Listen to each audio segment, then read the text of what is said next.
Good morning. Welcome to Tea with Tim. I'm excited doing something a little bit different this morning. I have my friend Nate here. Say hello. Hello. Nate is a local business leader, super awesome friend, allied coach, and really one of the reasons that I started doing this. He really kind of prompted me to do this. Hi, Megan. So he is going to answer some questions for us this morning. And I want you to make sure you stay tuned all the way to the end so I can tell you about something special that's happening tomorrow that I've been talking about all week. So before too long, let's dive in. So Nate, how's it going this morning, buddy? Good, and I'm sorry I'm late. No, it's okay. I thought we were actually like shooting of it. Like I didn't know it was like Facebook Live. Oh, no. So We live it up. We live it up. We got audience members. Trace said that she was going to be on pretty soon, so we're ready to go. We're ready to go. Well, I apologize to your audience then that I'm late. I'm sorry. So a couple questions that you and I had a lot of conversations around this idea of being a servant leader. So I want to ask this question: why is being a servant an important quality as a leader? Yeah, so I think so. You and I are both believers. I think from a Christian perspective, from a Jesus follower perspective, I mean, Jesus kind of sets the model for what leadership looks like. Totally. But I think people kind of forget too that being a servant. We kind of dialogued last night a little bit this morning, text messaging about how serving can actually lead to success. And kind of a lot of what I'm seeing. So I work with large brands like Bank of America and Lowe's and kind of Fortune 500s around the country, and it just amazes me how I see people all the time that just really want to be successful. They have these aspirations. They want to be like, John Maxwell. They want to be leaders around the country, or, maybe they want to be programmers that create the next Facebook or something like that. And all of that really starts like with Mark Zuckerberg. You know how it started? It started in his dorm room. Yeah. Basically serving all of the students that were at his school. Yeah. Which is like, I don't know, Stanford, I think it was, right? Yeah, one of the I think it was schools. Something like that. But that's how it started, and it stayed there and it incubated there for like about a year and a half, 2 years before it kind of started spreading out.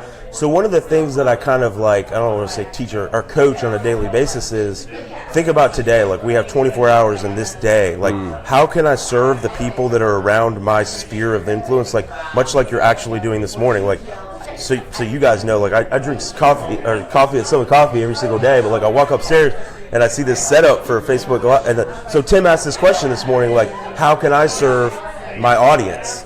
And so he's kind of modeling that for us, even for me. Like he's coaching me in that way. And so I try to ask that question every day. I try to encourage people, like, if you want to be successful, I mean, this is kind of the more secular answer, my marketplace answer is that you can really be successful if you'll just serve people really well every single day. So the second piece of that is kind of knowing, this is kind of just coming to me on conversations that I have throughout the day, is that I really believe, and I've seen this now working with thousands of people around the country, is that everybody has a superpower. Every single person on the planet, your audience members all have a superpower. So somebody's probably really great at drawing, and they don't think that that's really special because they're just always kind of, I can't draw anything. So so Bank of America pays illustrators lots of money to draw things for them. And so somebody's out there was like, wow, I just never even thought about that. But so kind of knowing what our skills are and honing those skills. Like for me, it's facilitation. So I like groups of like 5 to 7 or 8 people, and then they may be kind of struggling with things relationally or not knowing how to communicate something, and then this idea that we have this project that we need to deliver 6 months from now, and start asking like more meaningful questions like, what if we delivered it in 4 months? Like, could we deliver it in 3 months? And well, we couldn't if we're just all individual contributors, but if we'll all be servants to each other, if we'll all serve each other, if I ask, how do I best love Tim and serve him today? Then I'll actually get, this is from a video you did a couple weeks ago about the apple, like then I'll get what I wanted. I just wanted the peelings on the apple, and you wanted the cored apple, and I just needed to serve you in that process. But I think, sorry if I go over a little bit, you have to kind of jump in, but like I think it's counterintuitive because we have goals, so we set goals. Instead of, so we're thinking like, I really want to make X in the next 6 months or something, or I want to get this car, or instead of kind of like, if you'll flip it around and you really say like, I've got this goal and I know I'm kind of moving toward that, but now that I'm moving toward it, it's like, how do I use my superpower every single day to add value into people's lives? And that might just start, if you're like extroverted and you're really bubbly and you're just really great with words, like Tim's just an extrovert, just like people just love being around him. It's just this kind of thing. It's like, well, how do I just encourage somebody every single day? And then can I encourage them 5 times a day? I mean, I could literally give examples at Lowe's corporate headquarters here in Mooresville.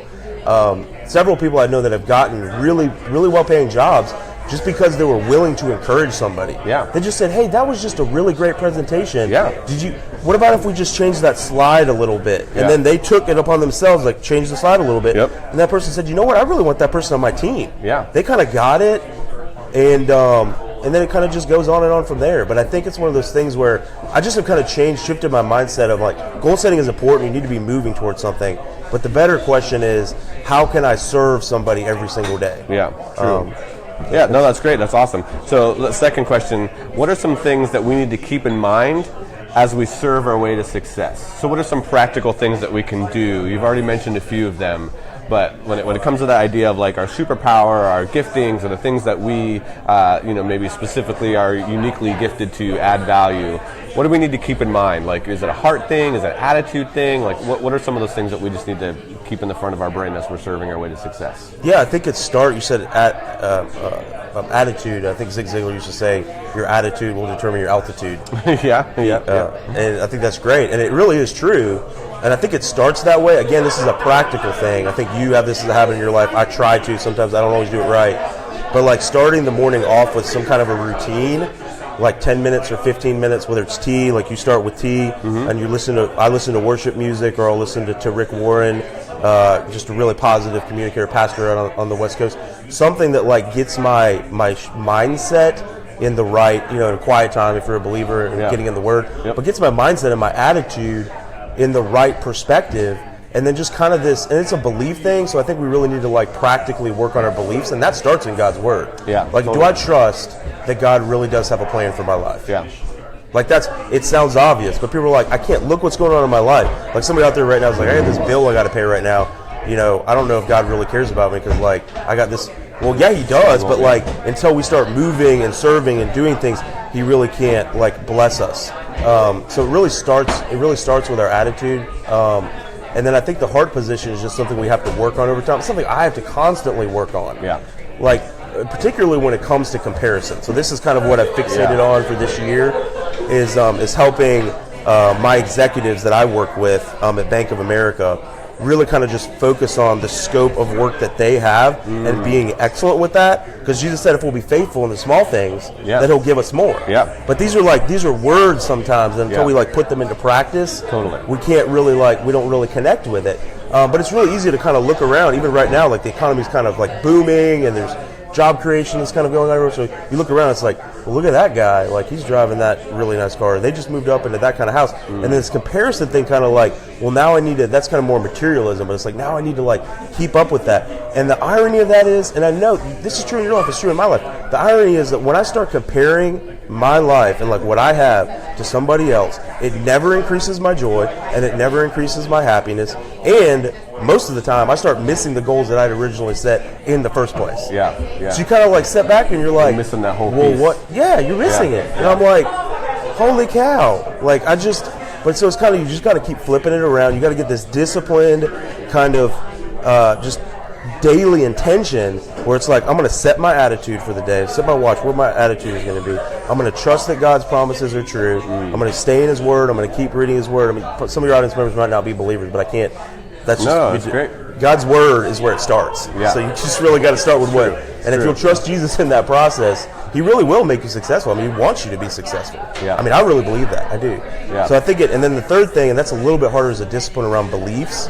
You really have to like hone in on what it like. Does God have a good plan for my life? Does He want good things for my life? Absolutely, He does. Now there might be people in your life that don't want that, like because they may be jealous. Jealousy is when I want something that you have. Yeah. Her ugly sister cousin envy.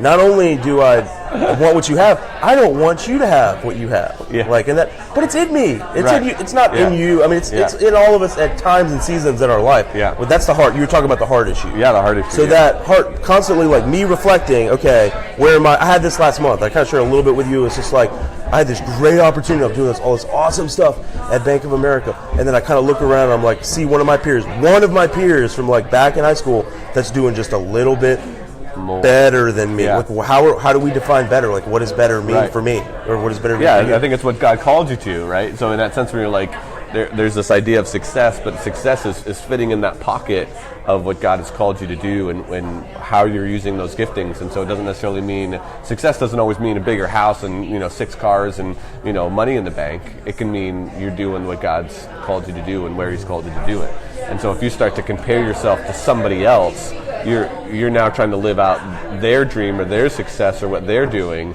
and missing the opportunities that God has for you over here. Would you agree with that? That's so good. Yeah, that's really good. So it's just one of those things where, like, sometimes we're like, well, I'm not successful because I don't have X, Y, and Z, but what you have is what God has given you, and where you're going is where God has planned for you to go, and the more that you're fitting into that, the closer to success I think that you are. Do you agree with that? Yeah, I think so. So that's really good. Nate, love just chatting with him. So I asked you to stick around till the end. This week we're doing a giveaway. So if you share this video on social media, you'll be entered into a drawing. Tomorrow I'm going to pick out the actual name from a hat. So share this video. I'll put all those names in a hat tomorrow. I'll pick out the name of the resource winner for a leadership resource, and you'll get a chance to choose tomorrow what our topics are going to be for next week. I'll give you 2 different options, and we'll kind of do a series for next week. So tune in tomorrow, 9 a.m. We'll see you then. Thanks for hanging out. Bye, guys.